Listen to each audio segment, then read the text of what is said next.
Everyone, you are welcome to our YouTube channel. और आज की इस वीडियो में मैं आपको बताऊंगा हैज, हैव और हैड के यूज के बारे में। तो चलिए शुरू करते हैं हम अपना चैप्टर। सबसे पहले मैं लूंगा हैज के यूज को। तो जो हैज का यूज होता है वो होता है प्रेजेंट टाइम में।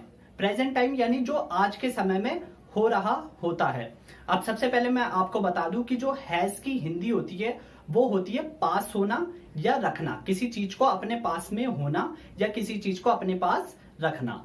अब मैं आपको कुछ सेंटेंस बताता हूं ताकि उन सेंटेंसों के जरिए आपको हैज के यूज को समझने में ज्यादा आसानी होगी और आपके जितने भी डाउट्स हैं वो क्लियर हो जाएंगे। सबसे पहले जो मैं सेंटेंस आपको बताने जा रहा हूं वो है कि राम के पास एक कार है।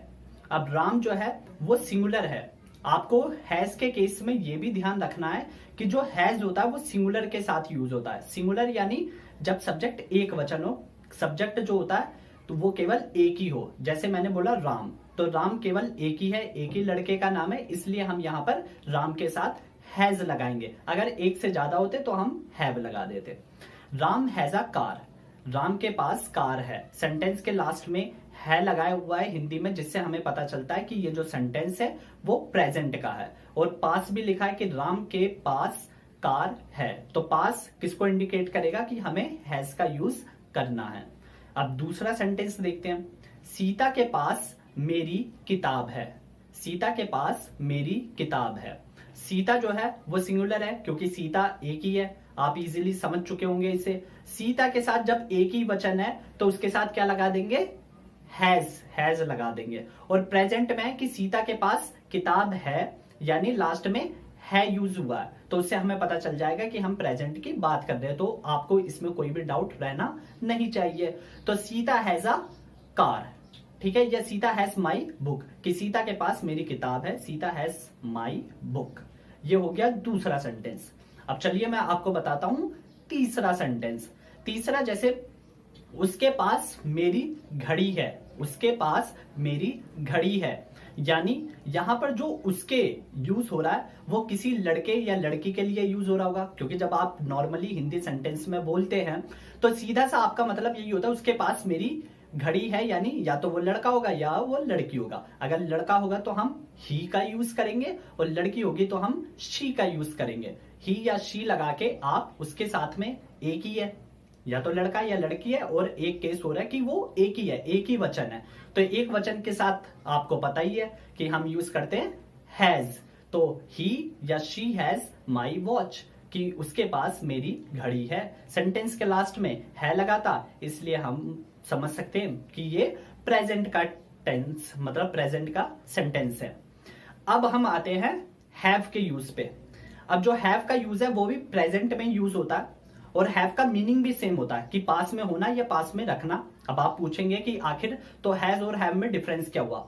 डिफरेंस सिर्फ इतना सा है मेरे दोस्तों कि जहां हम हैज सिंगुलर के साथ में यूज कर रहे थे, अब हम हैव प्लूरल के साथ में यूज करेंगे। क्योंकि आप ये समझिए कि जब मैंने आपको बताया कि केवल एक वचन के साथ हम हैज का यूज करेंगे, तो आपके मन में ये क्वेश्चन आना चाहिए कि अगर एक से ज्यादा हुए तो कैसे यूज करेंगे? तो उसके साथ हम हैव का यूज कर लेंगे। जैसे मैं बताता हूं आपको सेंटेंस के जरिए। राम और सीता के पास किताबें हैं। राम और सीता के पास किताबें हैं, यानी राम के पास भी है और सीता के भी पास में है। तो एक से ज्यादा हो गए, राम और सीता यानी दो हो गए, तो एक से ज्यादा हो गए। और लास्ट के सेंटेंस के लास्ट में है का यूज हुआ है, यानी प्रेजेंट के हैं। तो प्रेजेंट पता चल गया और आपको पता चल गया कि एक से ज्यादा है, तो आपके मन में कोई भी डाउट नहीं रहना चाहिए। आप डायरेक्ट बना लीजिए कि Ram and Sita have books, कि राम और सीता के पास किताबें हैं। अब दूसरा सेंटेंस भी बता देता हूं।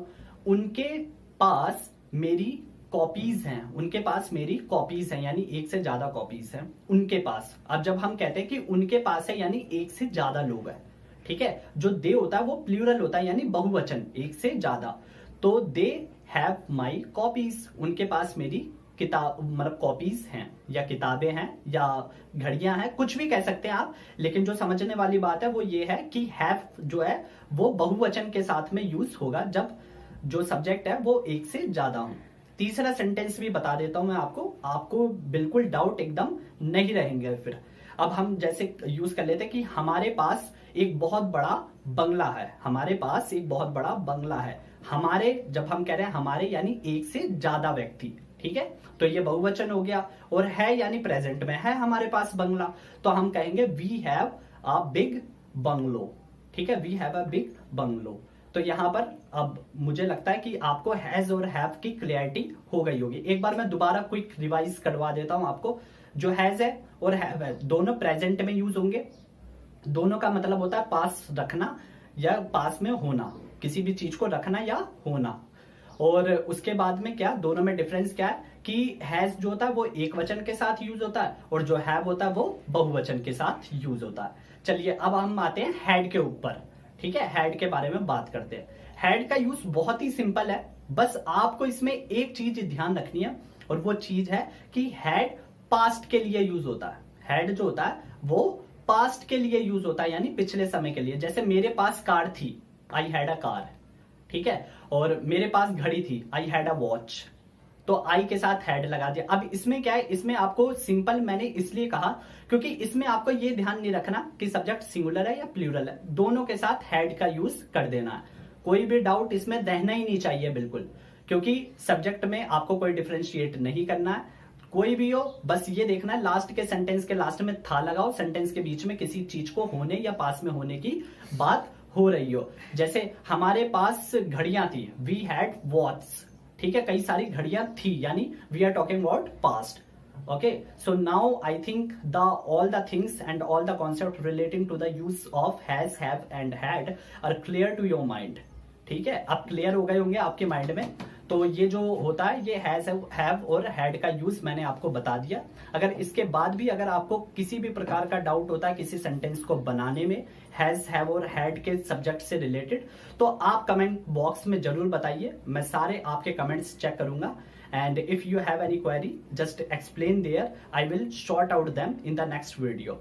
और अगर आपको वीडियो अच्छी लगी हो तो चैनल को बिना सब्सक्राइब करे और लाइक करे ना जाएं। Thank you very much and meet you in the next class.